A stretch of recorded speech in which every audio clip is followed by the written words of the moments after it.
Sup everyone, welcome to another episode of the Two British Nerds. Myself, the DJ Sava, spelled Cava. Oh yes, today's podcast, I'm actually going to be on my own, so I'm flying solo due to Mr. Shikadu not being able to attend this podcast as he was captured by a couple of Hydra units and taken to a Hydra camp. I'm only playing, so he couldn't make it today. His exact words were, "I can't do the podcast after 8 o'clock." So I was like, "Okay, I gotta do it on my own." So yeah. So I'm gonna be flying solo on my own. This podcast is gonna be, I think, very, very, very short this week, just due to the fact there isn't really anything happening. It's been a pretty slow week. Even comic-wise, I already picked up just one comic book today. Just one comic book, I believe. Which I will be reviewing. But yeah, I'm flying solo right now. It's literally 11:58 at night, you know. So I'm doing this podcast right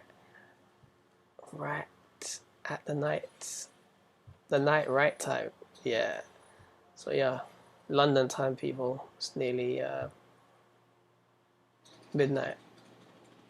So yeah. Before we start podcast, I just wanted to say that yesterday for me was a very good day. Mr. Dan Sloth was at Forbidden Planet doing signings, so I popped down there to say hello to him and get to my comic book signs, which was Renew Your Vows issue 1. Well, I've got the same. It's basically the same comic, but the same comic, same cover, 2 copies, both of the J. Scott Campbell variants. I went completely nuts when they hit the shelf. They sold out instantly. I had to actually buy one from Forbidden Planet in New York because my local Forbidden Planet in the UK sold out. Then I got that, and then they received they received a restock in Forbidden Planet in the UK. So I got my copy, and I was happy. So I ended up with 2 copies, 2 signatures of Dan Sloth. I just wanted to say, I really like Dan Sloth, man. He's a really cool, humble guy. Really nice, down to earth. I like him, man. He's cool, man. Peace, love, and you, Dan. Keep writing the Spider-Man. Amazing Spider-Man that is, and I can't wait to see what happens with Peter Parker after issue 8 of Secret Wars finish. You know that Marvel actually rebooting their comics, all number ones, with 35 to 50 titles are getting launched. If you can hear that noise in the background, there's some guy trying to fix his, I believe, motorcycle or car. So, if you hear cars in the background, that's me.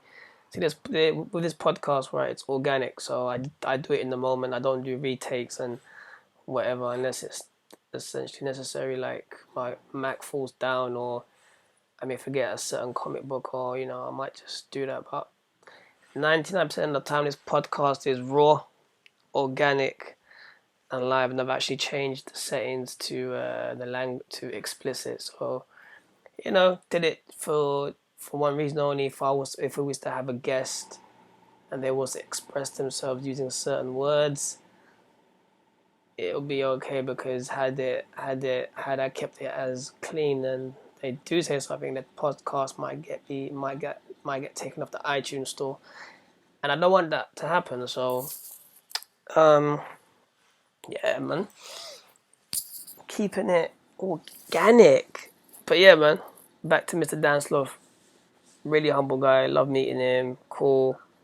And I can't wait, like I said, until they reboot, to Marvel renumber their comics. Or reboot, same thing. After issue 8 of Secret Wars, which actually is a fantastic, really very good event for Marvel. If you haven't read it, you need to read it, as it's the building block for pretty much the new Marvel Universe. 75 years got destroyed within one issue. Crazy. But yeah, man. As you can tell, my voice is like it's slowly started to go. That's me being tired, and that's also the hay fever kicking in as usual. Like I said, not really a lot of news. So anyone that collects the Cost Baby figurines, they've announced they're doing a miniature Hulkbuster, and it also comes with Mr. Little Tony Stark. But what's good about this Coast Baby is the Hulkbuster, you can actually put Tony Stark in there. So it's pretty cool. It releases, I believe, sometime next year in 2016, but it's pretty cool. You have a Hulkbuster, you can put a little, just like in the movie, you see how Tony Stark goes into the Hulkbuster. It's amazing. So that's coming out. What else? Yeah, for you Star Wars fans, if you haven't heard about this news, please check it out on comic book resources. It's on pretty much everywhere right now. Hot Toys, they've released, like, not for the public, or not yet, not as yet, but an 18-foot replica of the Millennium Falcon. Right, it's for a games convention in Hong Kong. I'm telling you, right, when you look at it, it looks massive. I mean, it is big. Please check out the pictures, as it looks very, very cool. You see they have little miniature figurines of Darth Vader, the troopers. It looks amazing. But I looked at it, I was like, wow, this looks pretty cool, man. Pretty cool. But that's going to be for the games convention in Hong Kong, and there's rumors are they may actually be selling this to the public sometime. I can just imagine the price, man. It's gonna cost a lot. X-Men, going to now X-Men Apocalypse. They've released new set photos. They look pretty okay. Check them out. One of Cyclops, I believe one of Nightcrawler, Storm, and Apocalypse. Ivan Ooze. I'm sorry, man, but the way people been photoshopping him, like, he looks like Ivan Ooze. It's funny. But again, he does. I mean, obviously it's his first form, but regardless of it, right, the way they've made him look, he looks like a 60-year-old man. Short, about 5'5".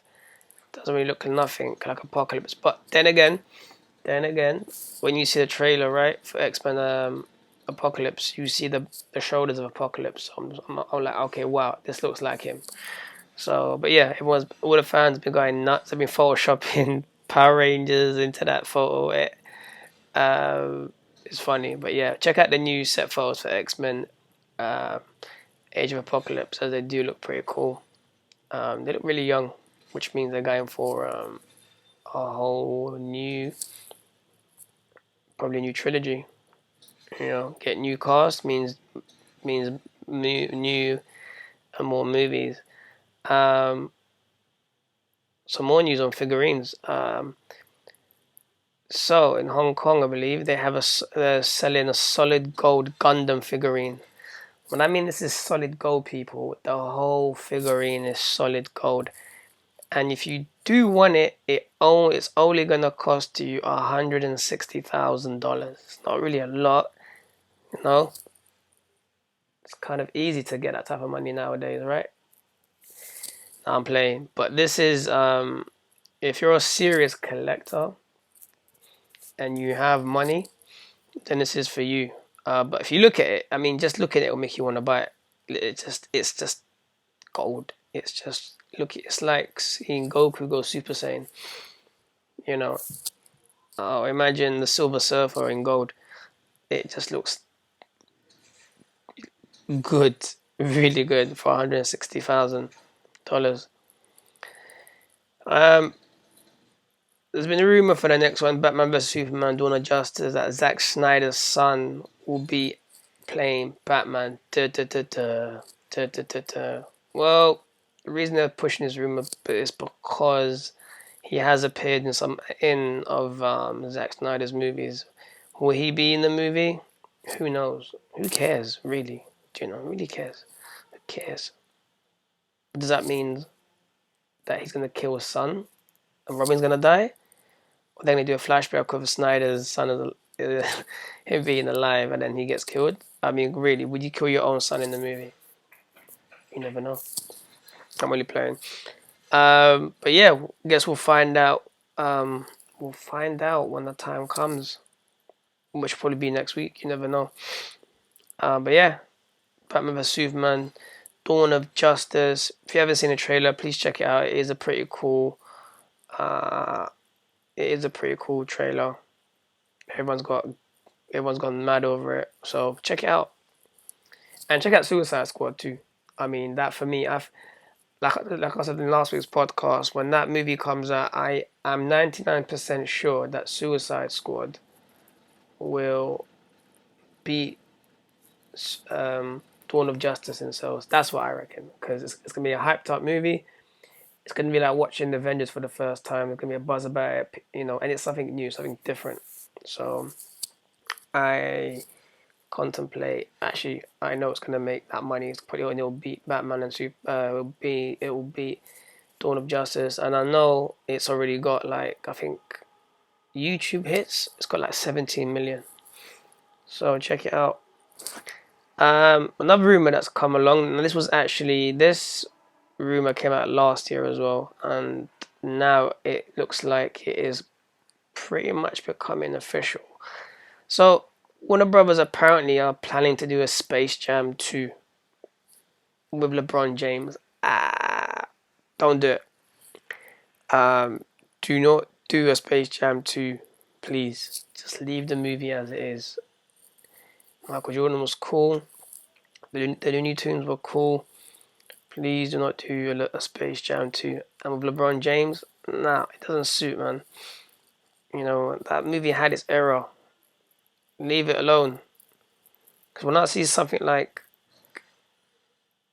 someone saying to me, that, in the pipeline is Space Jam 2, I just see it as it's going to be a reboot, basically. But yeah, man, don't do it, man. Just leave it alone. Leave it alone. It's a classic movie. Classic movie. Please don't do it. But yeah, that's apparently happening. Well, kind of happening. Who knows? I reckon they'll do it. I reckon they'll just do it. But yeah, that's Space Jam 2. If it happens, right. Some Marvel news. We have Guardians of the Galaxy animated series. So the promo came out. I believe it was yesterday or today. A snippet came out, about 30 seconds long. It looks okayish. Then again, Rocky Raccoon's voice is a bit softy. It's a bit soft. I'd say. But apart from that, kind of saw the chemistry with with the members being Drax, Gamora, Groot, Rocky Raccoon, and Star-Lord. I will be watching it, as I haven't seen any of the DC, or I know the DC one's supposed to be amazing, DC or Marvel animated shows, but I'm gonna start getting into them soon. What else? Oh, sorry, and that comes out. Guardians of the Galaxy, the animated series, comes out in September. This September. More news. We have Miss Pepper Potts from Iron Man. She gets her first Iron Man Hot Toys figurine, the Mark 6, 31 centimeters, pretty big. It's out next year, 2016. It looks pretty cool. It looks really nice. I was always thinking, would they ever give her her own toy or figurine, and they finally did. So I'm pretty happy about that. It looks pretty cool, and I reckon that will sell out instantly as well, because it's something different. Well, what else do we have? We have the new 007 trailer, Spectre. I watched it. I thought, It was alright. It was okay, but I don't know. I guess I have. I guess I'm not really a fan of the last three Bond movies. But then again, this movie will be like the last movie um, was pretty much a reboot. The last Bond movie, and this movie right here, Spectre, is like pushing things forward. But I'll give it a chance, because I love James Bond. My favorite James Bond to this day has to be Sean Connery, then Roger Moore, um, Pierce Brosnan. But Sean Connery for me is my favorite Bond. I loved it. This trailer was really long. It was a bit dark as a trailer. Um, Dark had a lot of action, a lot of momentum into it. It was pretty cool. It was a cool trailer. I'm just looking forward to seeing this movie. If James Bond. I would always watch Mission Impossible. Always watch. It's one of those movies that I grew up around. So you know I like all the espionage and the double agents and the gadgets and stuff. I love it. You know, Pretty amazing. But yeah, if you haven't seen it, please check it out. 007, Daniel Craig. And this one is called Spectre. Um, Moving on to Agents of S.H.I.E.L.D. Cole Bennett gets a haircut for Agents of S.H.I.E.L.D. Season 3. So the reason she does this is she's getting into character for her character, Daisy Johnson slash Quake. So we know Quake has short hair in the show. Sorry, in the comics. So looks like she's getting short hair for season 3. Um, she's had a very very long origin story. Uh, Daisy Johnson. She went from hacker, then she went to from hacker to Shield agent. Then she went from Shield agent to Inhuman. Then she went from Sky to, we found out her real name was Daisy Johnson, and now She's gonna be. I would say they're gonna introduce her name as Quake, which therefore also means she's gonna go. She's probably gonna get a new suit as well, and because they're introducing the Secret Warriors, yeah, into Agents of Shield season 3, you're bound to have what do you call it, a new suit for her. Now the next news, right? This is something that for me, I was like probably the craziest news I've heard so far in my whole entire life period of news is the Backstreet Boys and NSYNC are teaming up for a zombie western futuristic horror movie. Yeah, so let's repeat that again. The Backstreet Boys and NSYNC are teaming up for a zombie western futuristic horror movie. The first thing that everybody's thinking of is Justin Timberlake going to be in it? Is Justin Timberlake going to be? Probably he will be in it. You never know. But yeah, there's no information on the plot or anything. It's just been put out, but it is official. So yeah, again, Backstreet Boys and NSYNC team up for a zombie western futuristic horror movie. Da da da da. Next we have Lucy Lawless now. Just so we pause for a second. Lucy Lawless is who played Xena Warrior Princess. She also played one of the agents. I can't remember the agents now. One of the agents in Agents of S.H.I.E.L.D. She got killed off in the first episode, and then did like a flashback episode as well in Agents of Shield season 2. She's also been casted. Can't remember the character's name, but she has been casted into the new series which comes out um, this year in Halloween, which is Ash versus the Evil Dead. And if you've seen the Evil Dead, um, you know I'm talking about. If you haven't, then I'll give you just a quick rundown. So Ash, no, I said this in my last podcast, but I'm gonna keep it just short and sweet. So how it works in the movie, Ash versus the Evil Dead, the original Evil Dead, not the remake that came out, last year.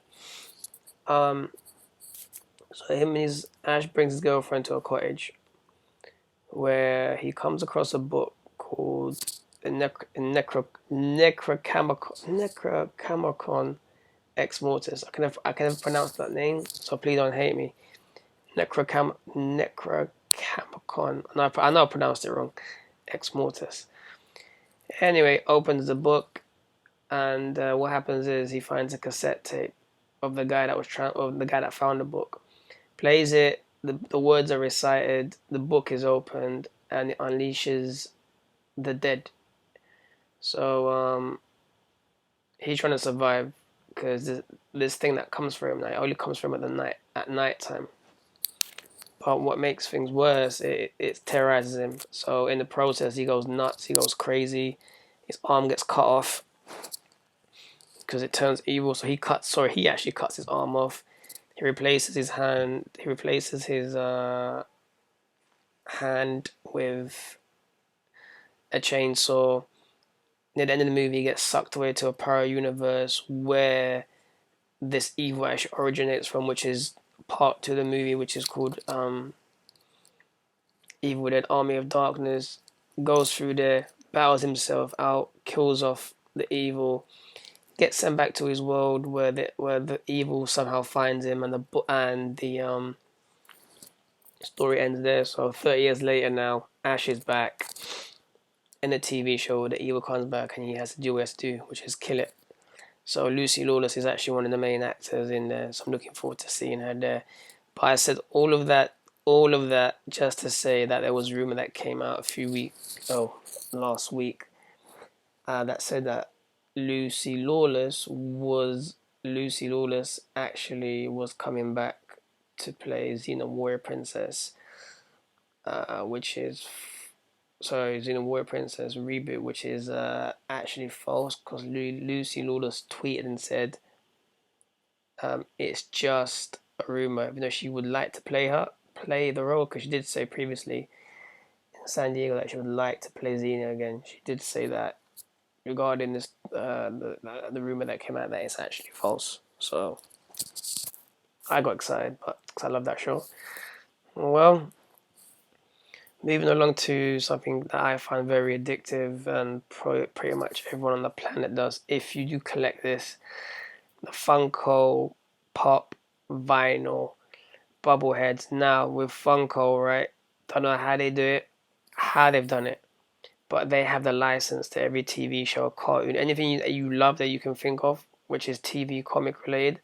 99.9% they have the license to, and they just bring out so many of these figurines that resemble the characters that you like or you grew around. They also do a Toy Tokyo edition, which is Toy Tokyo. So, for example, let's say they do, I don't know, a limited edition. For example, they do random character like Goku. They probably produce like 500 of them, and then when they sell out, they're not coming back. So they do limited edition stuff. Said all that just to basically say they're bringing out an Arkham Knight pack. So you get so far, and I know there'll be more characters, but so far you get Batman, Scarecrow, Harley Quinn, and the Arkham Knight Knights. These should be out hopefully by, I think it was within the next, I think within the next 2-3 months. I think. Don't quote me on that 'cause I've totally forgotten. But yeah, I will actually be getting the Batman one just to have it as a collector's and Harley Quinn. Because I know them two are going to sell out very, very quick. Because Arkham Knight is very popular, so I'll be getting that. Next, Jurassic World gets a sequel. It's official. It's actually official. So Jurassic World sequel will be out 2018. Now they've done this. They have done this because obviously the movie has grossed so much money. It's gone over, I believe, no, it's gone over 1.5 billion. It's actually past the first Avengers movie. So I think it's the third grossing movie of all time. One of the reasons, obviously, is because the last Jurassic Park was probably like 10, 15 years ago, I think. So the anticipation for this is high. What else? We have also, this is official as well. Bryan Singer confirms that they actually have plans for an X-Men and Fantastic Four crossover plans, which actually isn't really a bad thing to do. But seeing as the Fantastic Four movies haven't been very great, I really don't know how they're gonna do it. Also, we do know that the X-Men right now are very young, so what's the timeline gonna be? Are they gonna be both set in the same universe? Is there gonna be time travel? What? Unless they go back in time, which they probably will do. You never know. But having the X-Men and Fantastic Four, yeah, it's a good idea to get these two together. But you know, I've never really been a fan of Fantastic Four. The only thing I like about the Fantastic Four is Doctor Doom. But yeah, that movie when it comes out, it will definitely make money, just because they're gonna have both of them in the same screen, which means they probably have the same villains in one screen, which would probably be cool. So we'll see what they do. Hopefully Bryan Singer won't do these movies. I'm sorry, I don't like. Apart from First Class and just about Days of the Future Past, which I found just a bit boring because it was just so slow and too much talking. The other X-Men movies were just the first few X-Men movies were just not good. They were rubbish. Next, so I was on Twitter today, and then I see that apparently the Russo brothers, obviously these are the guys that did Captain America: The Winter Soldier, and they'll be doing Infinity War as well, Avengers: Infinity War. A few pictures came out, and I looked at them, and everyone's first impression was a section of a piece of Spider-Man suit, and I was like, maybe. You never know, but they look pretty cool. But yeah, please go on the Russo brothers Twitter and check it out.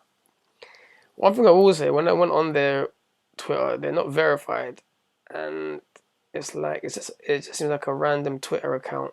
So is that really them? Because I was thinking it could be a fake. You never know.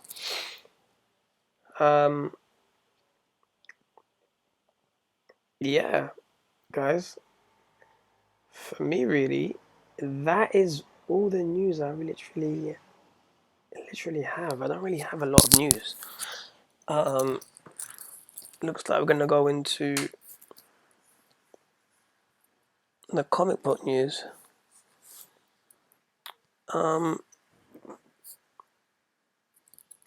So the first comic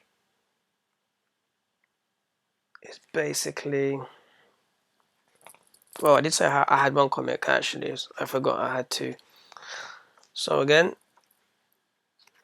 I'm gonna start off with this Old Man Logan, issue 3, by Brian Michael Bendis. He's a writer. The artist Andre Soronato. Color art Markelo Melojo. VC, the letterer Corey Petit. Cover artist Soronato Milano. Assistant editor Christina Harrington. And you have the editors Xander Chowley and Mark Panica. Axel Alonso, editor-in-chief. Joe Quesada, chief creative officer. Dan Duckley, publisher. Alan Fine, executive producer. So in the last issue, we found a very, very disoriented. I can't pronounce that word. This is what happens when you don't go to school. Well, actually, I did go to school. I didn't go through the way. I hate school. I spent more time skiving or ditching class to go buy my records because I DJ or just read comic books. Or I draw. I loved it. Anyway, so I got a very hard time pronouncing long words. H2O acronyms. Yes, quite. So the last issue we found him a bit messed up. It looked like he was put into another reality. He was caught between the past, the future, and he's walking and all of a sudden now he basically comes across Apocalypse. So from reading the first page, what I could gather was in the last issue, he was actually being moved to different parts of Battle World. So there was different timelines that he didn't really understand because he was only stuck in his domain, if you know what I mean. Because Battle World is different segments, different periods, different eras. So people don't know about each other, which is crazy. But so this is him about basically trying to find out what's really going on. What's really happening. He comes across a female Thor, which doesn't go very, very, very well. He comes across Apocalypse, doesn't go very well for him as well. Logan is in this comic, in this issue in general, he's getting beaten on and just battered left, right, and center. His encounter with a female Thor doesn't actually go quite well. He actually finds himself now, because he finds himself to the point of where he gets pretty much beaten into another part of another domain of Battle World. So he finds himself with Tony and Rhodey, and they're trying to fix him, heal him together, but they don't know who he is, but he knows who they are, which is crazy. Battle World is a very, very messed up planet. They try to help him. He just obviously, how Logan is. He just wants to just get out and do what he wants to do. He tries to leave, and he basically tries to leave. They try to talk him out of it. Wanting to be an Iron Man. Doesn't go too well. And he has let's just say they have another confrontation again, and it leaves Logan in the predicament of where in the place where he does not want to be. Again, this issue it's a very, very dark, it's a very dark tone. Really shows you Logan at his worst in a way, but kind of shows you his never die spirit, which regardless of what Logan you're looking at, he always will have. He never gives up, not even in death. But again, it's written very, very good. Bendis does an amazing job in writing it. The artwork fits perfectly with this scenario in this book. Again, if you're not reading Old Man Logan, Secret Wars Secret Wars time, please do. You can still pick up issue 1 or 2. And I recommend it to all the Wolverine, X-Men fans out there. Or if you want to do a different, if you just want to see a different aspect to Wolverine, then please pick it up. It's a very, very, very, very, very good book. Right. The next book is a book that I've been waiting on for months. Been waiting for this book for a very long time. And I'm happy to have it. Literally, I'm holding it right now in my hands. And this is called, yes, I'm going to say it, The Blacklist. And if you've seen the Blacklist TV show, you know why I'm so excited about this book, because the TV show is just amazing. Stars James Spader, who plays Ultron in Age of Ultron. It's a very, very, very, very, it's an amazing TV show. What I love about the Blacklist the most is you actually, after each episode, you have to ask more questions, because it's a show that actually makes you use your mind, which I love. I love shows like that. The suspense is amazing. The dialogue is on point. The action is just excellent. It's the show that it's always hits or goes beyond the bar. And I was happy for it when I heard it was actually coming into comic book format. For all you blacklisters out there, the Blacklist does return September the 24th of this month, which is pretty soon. Also, right after that show finishes, there's a new show starring Wesley Snipes called The Player. Check that out too. But yeah, The Blacklist. You have to love Raymond Reddington. You have to love him. He is amazing. He is not good. He is not evil. He's just Raymond Reddington. You have to love Dembe Zuma. You have to love Lizzie. Elizabeth Keane. But now she's on the run. If you've seen the show, season 3 starts, in September. Like I said, what's gonna happen to Elizabeth? Is she gonna be on the run? Is Red gonna train her so she basically, be working with Red? Is she really about that life, killing, cutting deals? No, for me, Lizzie's too soft. But then again, she shot Tom Keane, so she shot Tom Connolly. So I guess that makes her bad, right? But yeah, she is now a wanted fugitive. She is one of the most. She's probably she's number 3 on the wanted list. Gotta love them. Gotta love the cast. Gotta love the cast of the Blacklist. This one, the Blacklist, issue 1, writer Nicole Phillips, who has written Fringe, the TV show, and she wrote season 4 of Fringe. Also, she is a writer on the Blacklist, so to write a comic book makes it even better because she knows what she's doing.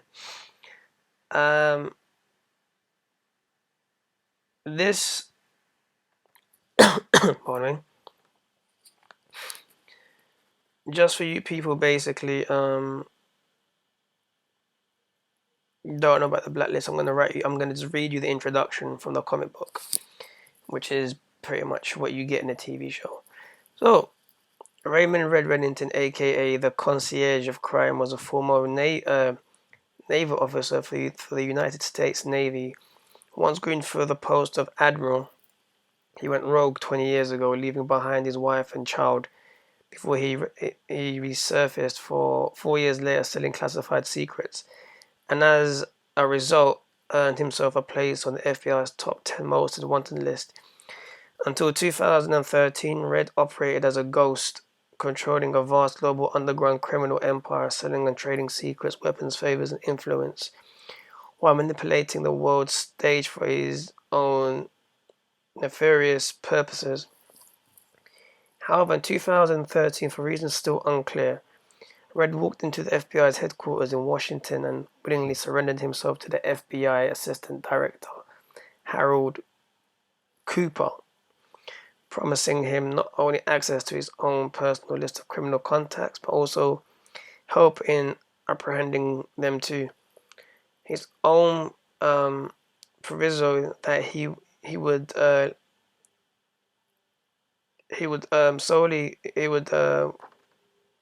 solely cooperate with Cooper and his task force through newly appointed FBI Special Agent Elizabeth Keene, with whom he shares a mysterious and as yet fully undisclosed history. And if you've seen season 1 and 2, then you know what I'm talking about. If you haven't, watch the show. The show is amazing.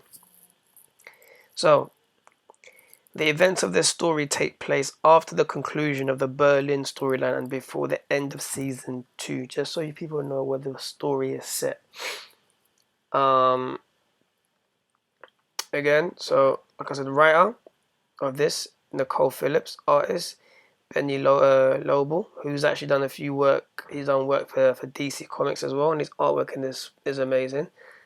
He actually knows how to capture the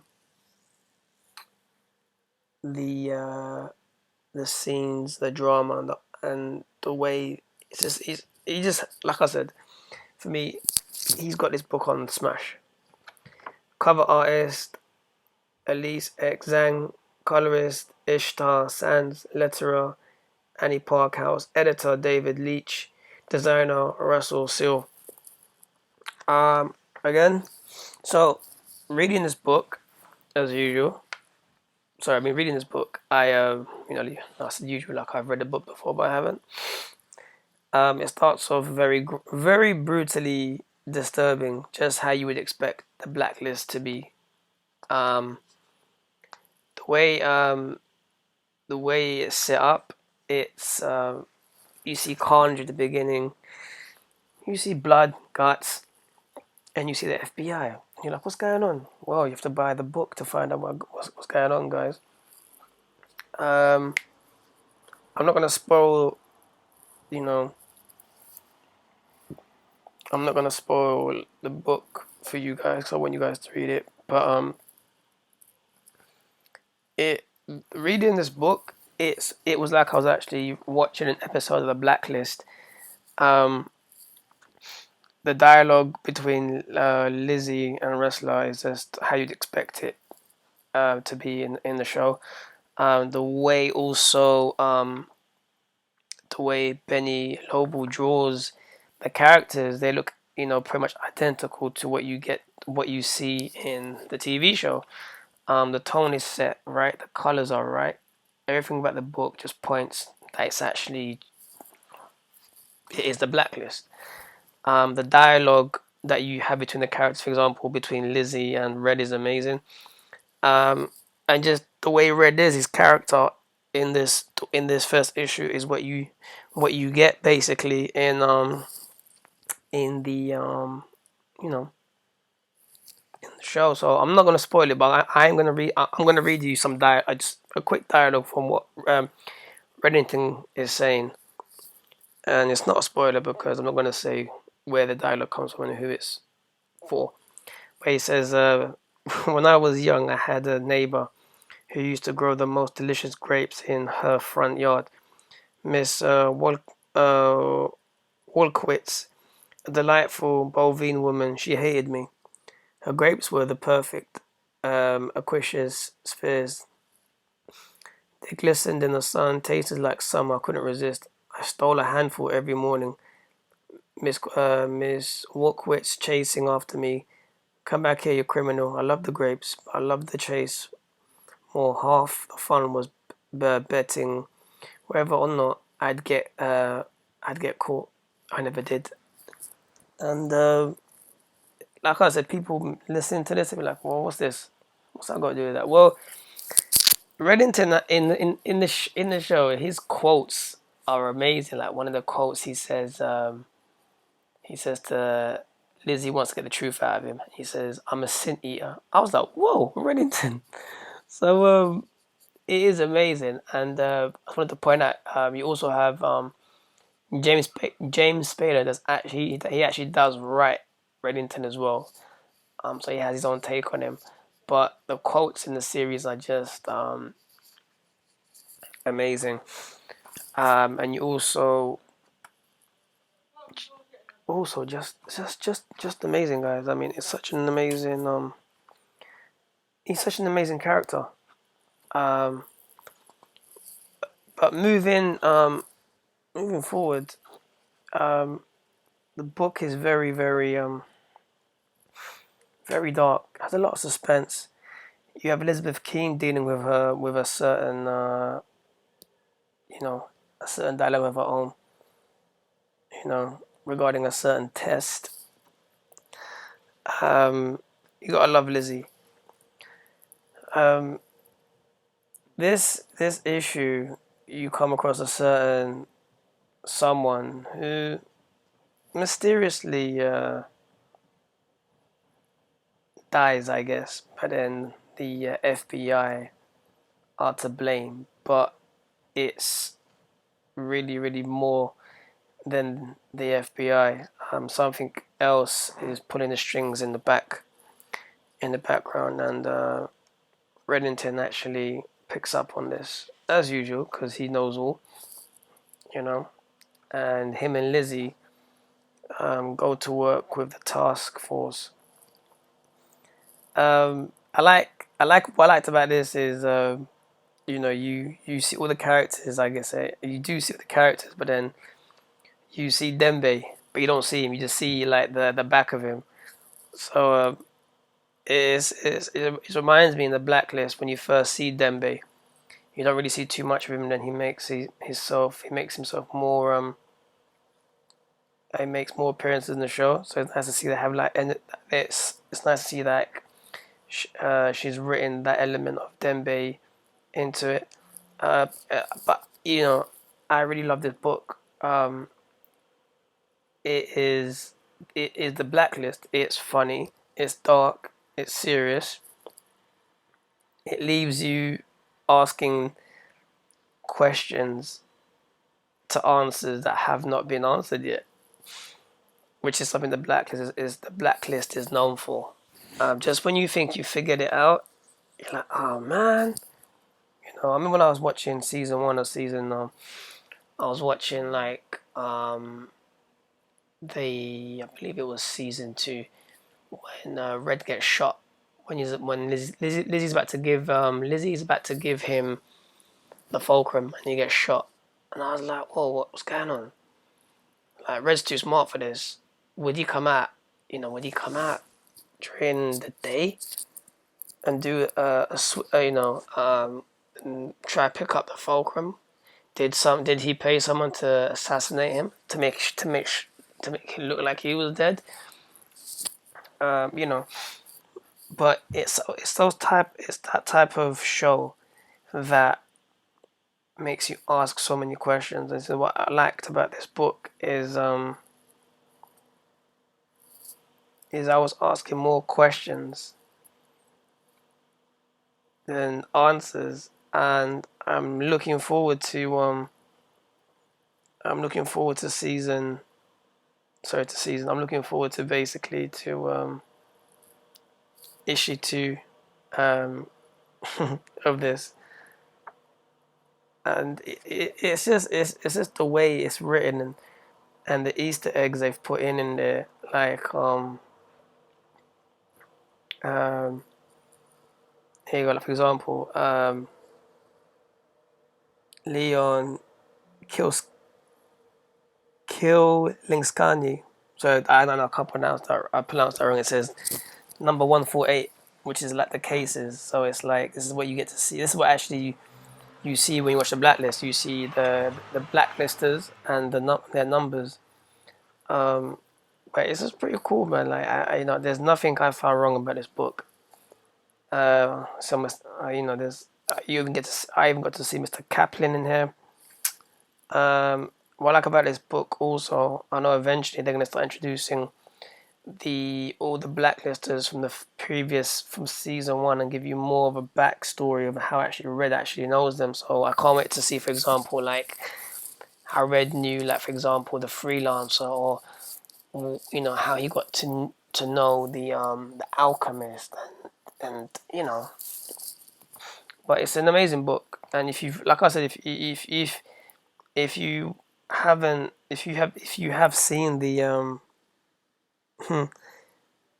if you've seen the show, then you basically know what I'm talking about. It's basically it's an amazing show, which means it's basically an amazing book.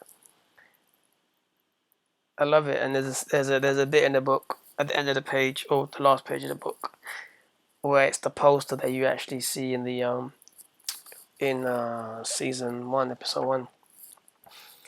FBI's most wanted fugitive, sabotage, destruction of government property, conspiracy, unlawful flight to avoid prosecution, violent crimes in aid of, racketeering, ROCO violations, weapons violations, Raymond Reddington, aliases Roger, Raymond, William, Butchfield, Robert Bortner. It's amazing. It's like the actual. It's amazing. Um, it is an amazing. It is amazing to actually have this book in your hand. So I know I'm talking about like it's the one. Like it's the book, but it's the Blacklist, man. It is a Blacklist. You have to buy it, man. I know parts of the world. I think in North America, some comic book stores have literally sold out of it. I was lucky to get mine. I actually got mine just on Wednesday, but when I went to pick it up, there was actually some copies still left. But I actually got all 3 covers. So I got the photo. I got the regular cover, the photo variant cover, and I got the Forbidden Planet variant cover, which I might have to buy again because there's a bit of that's what I'm looking for. There's a bit of fingerprints on the back of this book, but still got it. But yeah, people, I really recommend this book to every Blacklist fan out there, literally. And if you haven't like watched the Blacklist, I'd recommend if you just read it, and just so it gives you just so you I'd recommend it because it's just a cool book to read. I really hope also that this book basically will somehow tie into season 3, and I really hope that, for example, we'll get to see, like, even though it hasn't been addressed in the series, is to get a flashback episode or flashback issue of what happened on that fateful day. On that day when Reddington's wife got killed, What happened to him? Why did he go rogue? He was groomed for admiral. He just disappeared. I just think he was an FBI agent or CIA operative. One of those. He was an agent. They tried to burn him, get rid of him. He was at home. They tried. They killed his family, and then he came after, and then he disappeared, or he was there when they tried to kill him, but they killed his family, and he just thought, screw this, like, I'm out of here. I'm doing my own thing. But yeah, I can't wait for season 3. Maybe that will get addressed. But hopefully in this book we'll get like a flashback episode of Blacklist. But yeah, like I said, all the characters are written efficiently. Thank you so much. Where is she? Here we go. Nicole Phillips, thank you so much for this book. I'm totally in love with it. The way you write Reddington is amazing. All the characters where you write them is amazing. I love the dialogue between Lizzie and Red on the phone. I cannot wait for issue 2. I guess I'm gonna be on holiday when it comes out, but if it does, I'm just order it online just in case. Um, that's it for me, people. Really, that is it. I would say. But yeah, man, I can't talk about the Blacklist. The Blacklist. The Blacklist. It's amazing, amazing book, amazing show. Please get a copy of the Blacklist issue 1. Read it. Let me know what people think. Hit me up on the Twitter at CAVADJ. Check out the official Two British Nerds Twitter, which is at two British Nerds with a Z. YouTube page, same again, Two British Nerds with a Z. Also, we are on iTunes, so if you have any iDevices, and if you don't, and you have iTunes, please check us out, because we are on the iTunes store. So if you have that podcast app, please check out the Two British Nerds. Hit that subscribe button, and every week you will basically get a new podcast. Saying that, from August the 1st, I'll be away for 2 weeks. I'm going to the south of France for a holiday, so there won't be a podcast for 2 weeks. So I'm gonna try and hopefully sort it out. So we can get some. I can try and provide you guys with something. If not, from the 15th of August, the podcast will be back on. But yeah, that's pretty much it, people.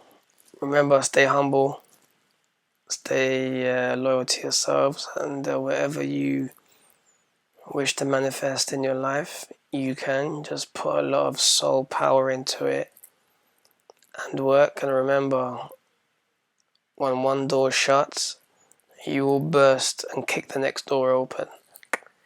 As the universe moves, so do you. As above, so below. We are all spiritual beings having a physical experience, not physical beings having a spiritual experience. So express your spiritual, alchemical, spiritual soul power, love, and manifest that substance that you have within you, that urges to manifest and to project and to just manifest that into what you want to do. But it means you have to do the work. So you need to get out of your bed and work. Earth is a penal colony. You're here to work. So work. And your work will pay off. Not in the next 10 years.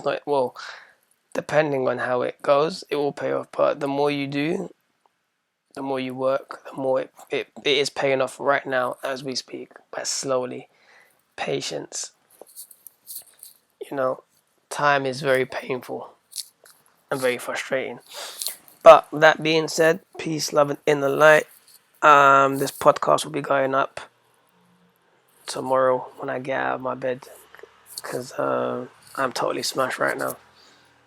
It's come up to 1 a.m. in the morning, so I'm gonna press that stop button and upload this podcast tomorrow onto my podcast, SoundCloud, and the YouTube page. So yes, people, see you guys next week. Peace, love, and light. Peace. Enjoy. Bye bye.